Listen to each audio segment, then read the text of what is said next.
Christ's letters. Continuation of letter number 5.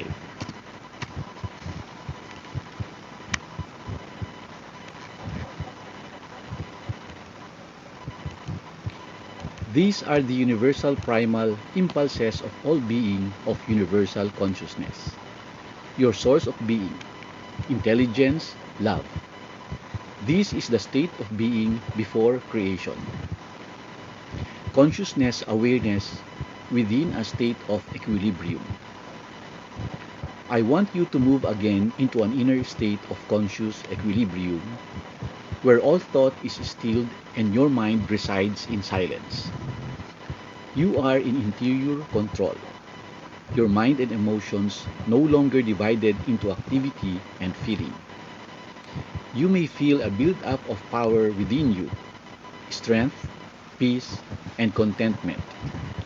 This, expressed in you in individual form, is the state of being out of which came creation. I want you to notice that the equilibrium is impossible the moment that thought is introduced. I want you to realize that the universal dimension is a dimension of unformed impulses. It contains no blueprint of creation. It is in a state of undivided form. The equilibrium, the restraint between opposing impulses to move about and remain bonded, creates an infinite spiral of self-contained energy. The self-contained energy of mutual restraint is beyond the power of individuality to even imagine. As I have told you before, were individuality able to enter the universal dimension of the mutually restrained impulses of movement and bonding, the individuality would be immediately dissolved and returned to the equilibrium of universal consciousness. Ponder the unimaginable immensity of power contained within the mutual restraint of the twin impulses in universal consciousness, which are primarily consciousness and awareness, intent, will, purpose, intelligence, love, combined as intelligent love and loving intelligence. Impulses of movement, bonding repulsion, electricity in equilibrium, magnetism. The above describes the unlimited universal dimension before the Big Bang. You now know that the Father-Mother creative process and the tools of physical creation are all in a state of equilibrium within the universal dimension. But now that equilibrium is to be exploded to bring about individual form. Number 7. The creation of individual form. You know, too, that since the infinite eternal impulses are contained in a state of mutual restraint, these impulses are of an unimaginable intensity of energy, against which your atomic energy contained within the splitting of an atom is a mere puff, an infinitesimal twitch of no importance. I want you to fully realize all the foregoing, since your realization of what happened at the time of the Big Bang will give you a glimpse of what happened at the time of the sundering of universal consciousness to permit the creation of individual form to take place. Universal consciousness was driven. Will and purpose. Father intelligence and mother nurturing love were exploded to work independently and also jointly. Their respective tools were electricity and magnetism. Out of the explosion of equilibrium came the great intent of self-expression. The universal awareness of being became the impulse of individualized I awareness demanding self-expression. Life and I-ness are synonymous in the dimension of matter. They became the consciousness of matter. What is the consciousness of life? It is Father intelligence and Mother love, impulse of movement, impulse of purpose, nurturing, survival, seen as electricity, seen as magnetism in matter.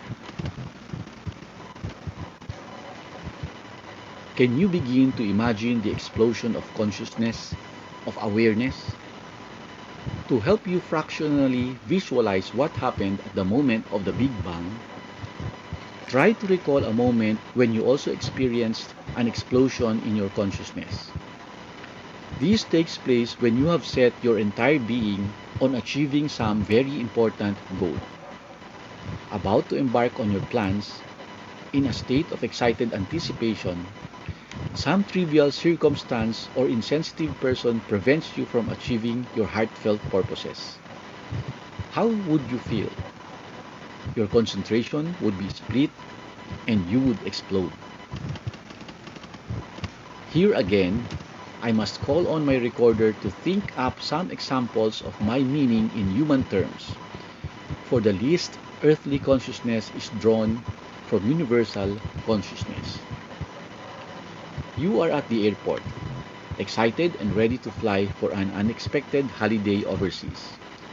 On reaching your travel bureau counter, you discover there are no documents or tickets and no record of any reservations for flight or holiday accommodation, although you have already paid for them by credit card. How will you feel? You are dressed in a very expensive outfit, wining and dining important customers, and are about to clinch a big contract worth millions. The waiter drops a plate of hot casserole on your head. How will you feel? You go shopping and come out to the park to find the wheels and doors of your car have been removed in broad daylight.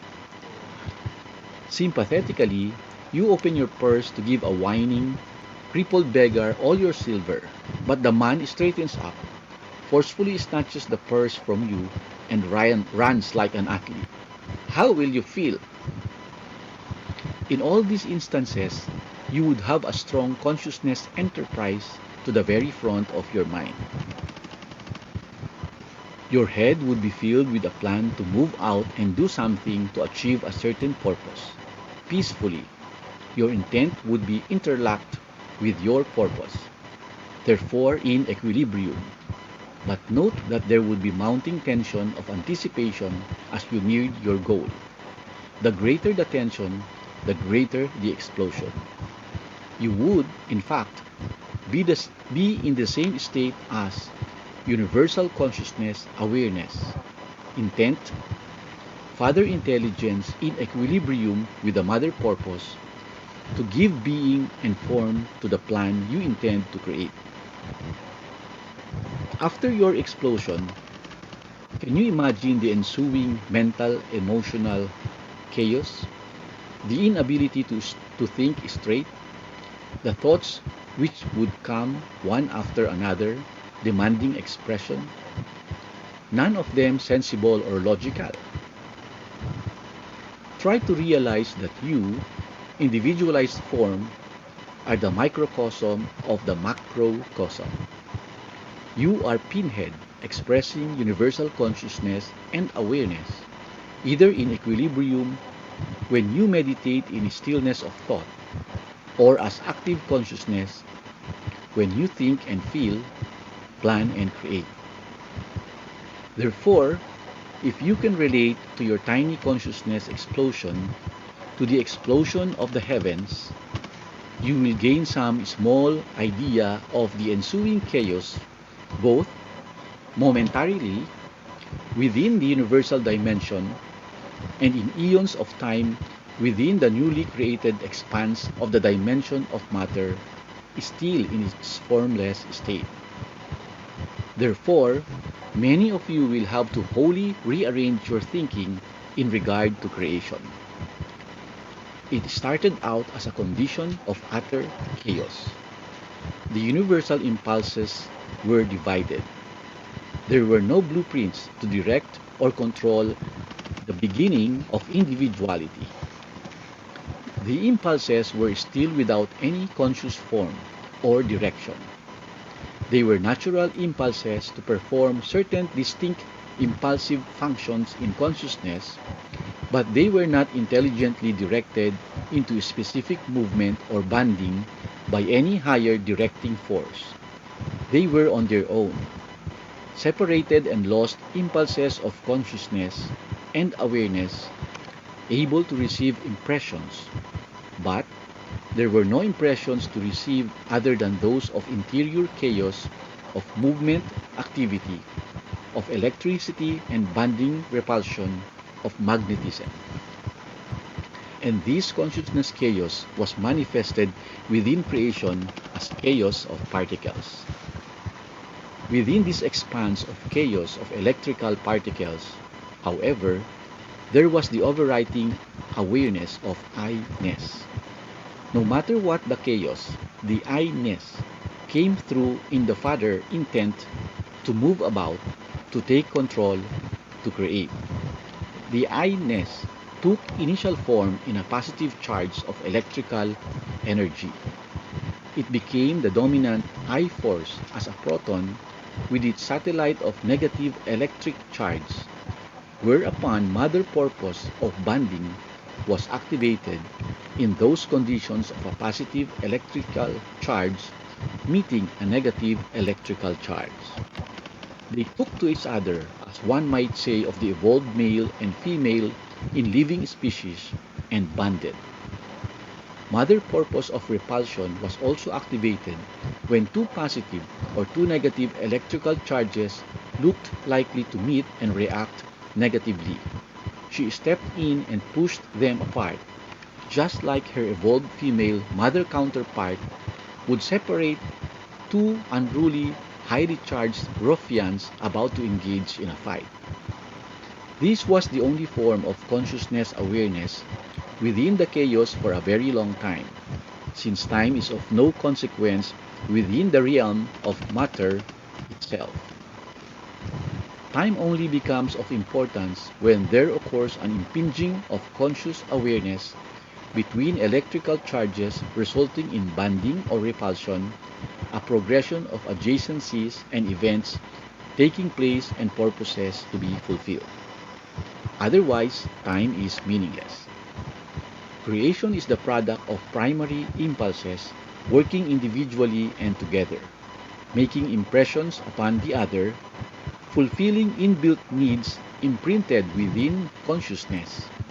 These needs being, at the outset, to increase and experience self-expression leading to further separation, then to restore a sense of inner security and comfort, to be reunited within the harmony of universal consciousness. Out of this driving force for a reunited harmony of being came the male-female drive for reunion to recapture the bliss which is buried in the soul consciousness. You could make an analogy of the foregoing paragraph with the habit of fathers going out to work in the morning and returning hopefully to the comfort and reunion with family in the evening, where he regains the strength to venture forth the next morning to do battle with the world.